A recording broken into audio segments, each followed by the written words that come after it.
ఏపీలో ఈ రోజు నుంచి ఉచిత ఇసుక విధానాన్ని ఏపీ గవర్నమెంట్ ఇటు అమలులోకి తీసుకొచ్చింది. ఒంగోలులో ప్రస్తుతం ఇసుక టన్ను ధర రూ. 240 అయితే అధికారులు అయితే ఇక్కడ నియమించారు. ప్రస్తుతం ఇసుక కోసం వినియోగదారులు అయితే ఇక్కడ ఒంగోలులోని డంపింగ్ యార్డ్కి వచ్చారు. ప్రస్తుతం ఈ ఇసుక విధానం ఎలా ఉంది ఏంటి అనేది కూడా ఒకసారి వాళ్ళ అభిప్రాయాలు తెలుసుకునే ప్రయత్నం చేద్దాం. సార్, ఎలా ఉంది ఇక్కడ ఇసుక పాలసీ? ఈ ప్రభుత్వంలో ఈ ఉచిత ఇసుక విధానం మీరు ఎలా చూస్తున్నారంటే? ఈ ప్రభుత్వం వచ్చినాక ఫ్రీ ఇసుక చెప్పారు చంద్రబాబు నాయుడు గారు.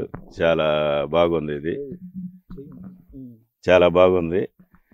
కాకపోతే పోయిన ప్రభుత్వంలో మాత్రం బాగా వినియోగదారులు బాగా లాసిపోయారు. ఒక ట్రక్ వచ్చి 6,000 దాకా పడింది. ఇప్పుడు బాగా చంద్రబాబు నాయుడు గారు వచ్చారు, ఫ్రీ ఇసుక పాలసీ పెట్టారు. దీన్ని కంటిన్యూ చేసి వినియోగదారుడికి బాగా అందించాలని మేము మనస్ఫూర్తిగా కోరుకుంటున్నాం.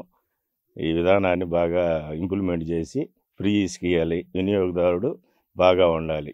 అంటే గత వైసీపీ ప్రభుత్వానికి ఇప్పుడు ఈ ఇసుక విధానాన్ని పాలసీకి ఏంటి తేడా ఏంటి? పోయిన గవర్నమెంట్లో టన్ను ధర 475 ఉంది, ఇప్పుడేమో 245 రూపాయలు ఉంది. సగానికి సగం తగ్గించాడు.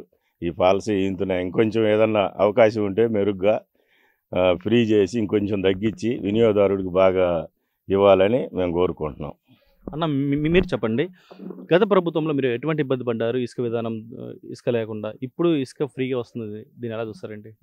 నా పేరు రాజేష్ కుమార్ అండి, Shri Anjaneya tractor owner association తరఫున మాట్లాడుతున్నాను. గత ప్రభుత్వంలో ట్రాక్టర్ ధర వచ్చేసి 5,500 నుంచి 6,000 దాకా ఉందండి. ఈరోజు నారా చంద్రబాబు నాయుడు మంత్రివర్గీయులు 247 రూపాయల చొప్పున టన్ను ధర నిర్ణయించారండి. ట్రాన్స్పోర్ట్ ఛార్జెస్ అదనంగా GST 18% అని చెప్పారండి. ఆ నిర్ణయం గురించి బాగుందండి అందరికీ. ఈరోజు ఈ ఇసుక విధానం తీసుకొచ్చినందుకు ప్రజలు అందరూ సంతోషపడుతున్నారండి. గృహ నిర్మాణం చేసుకునే వాళ్ళు కానీ, ఒక వర్క్ చేసుకునే వాళ్ళు కానీ, ట్రాక్టర్ ఓనర్స్ కానీ, డ్రైవర్స్ కానీ అందరికీ సంతోషకరమైన వార్త అండి. ఇదే కొనసాగించాలని మా కోరిక అండి. ఇది ఒక పక్క ట్రాక్టర్స్ యూనియన్ నేతలు కూడా అయితే ఇక్కడ హర్షం వ్యక్తం చేసిన పరిస్థితి కూడా ఒక పక్క చూస్తున్నాం. ఇదే అంశం మరికొంతమంది ఉన్నారు. అన్న, ఈ ఉచిత ఇసుక పాలసీ ఎలా ఉంది ఏంటి? బాగానే ఉందండి. నా పేరు శివకోటేశ్వరరావు గారు. ఇసుక ఉచితం పెట్టిన తర్వాత పనులు దొరుకుతున్నాయి మాకు. ఇవాళ స్టార్ట్ అవ్వడం వల్ల మాకు హ్యాపీగా ఉంది. ఇన్నాళ్ళు వచ్చేసి పనులు లేక ఆడుతున్నాం. ఇప్పుడు ఇష్యూ స్టార్ట్ అయింది కాబట్టి ఇక్కడ నుంచి మాకు ఇబ్బంది లేకుండా చేస్తారని చంద్రబాబు నాయుడు గారు అదే కోరుకుంటున్నామండి. ఈసారి ఈ ఉచిత ఇసుక విధానం ఎలా ఉంది, మీరు ఎలా ఫీల్ అవుతున్నారండి? ఇసుక విధానం బాగానే ఉందండి. ఇప్పుడు ప్రస్తుతానికి పోయిన ప్రభుత్వంలో మటుకు చాలా ఇబ్బంది పడ్డారు అందరూ. ఈసారి ప్రభుత్వం వచ్చినాక, చంద్రబాబు నాయుడు వచ్చినాక అన్ని విధాలుగా బాగుంది. ఈ 240 రూపాయల టన్ను అంటే ఈ రికార్డు ఎవరు ఈరు అసలుకి ఏంది.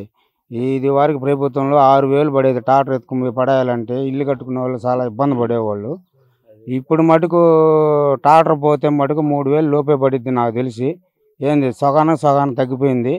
చాలా ఇబ్బంది లేకుండా కట్టుకునే వాళ్ళు కూడా, ఇల్లు కట్టుకునే వాళ్ళు కూడా బాగా ఉంటుంది అని నా కోరిక అండి. అది ఇది మొత్తానికి ఒంగోలులో ఉన్నటువంటి తాజా పరిస్థితి. ఇక్కడ ఈ ఉచిత ఇసుక విధానంపై కానీ ఇటు ట్రాక్టర్ డ్రైవర్స్తో పాటు ఇక్కడ వినియోగదారులు కూడా అయితే ఈ ఉచిత ఇసుక విధానంపై అయితే హర్షం వ్యక్తం చేసిన పరిస్థితి కనపడుతుంది. మొత్తం ఇక్కడ ఇది ఒంగోలు అంటుండే ఒక టన్ను ఇసుక వచ్చేసి 240 రూపాయలకి అయితే ఇక్కడ అధికారులు అయితే నిర్ణయించారు. ఇది మొత్తానికి ఇక్కడ ఉన్నటువంటి తాజా పరిస్థితి. వీడియో జర్నలిస్ట్ చంటితో జయరాం, బిగ్ టీవీ ఒంగోలు నుంచి. For more videos like this, subscribe Big TV channel.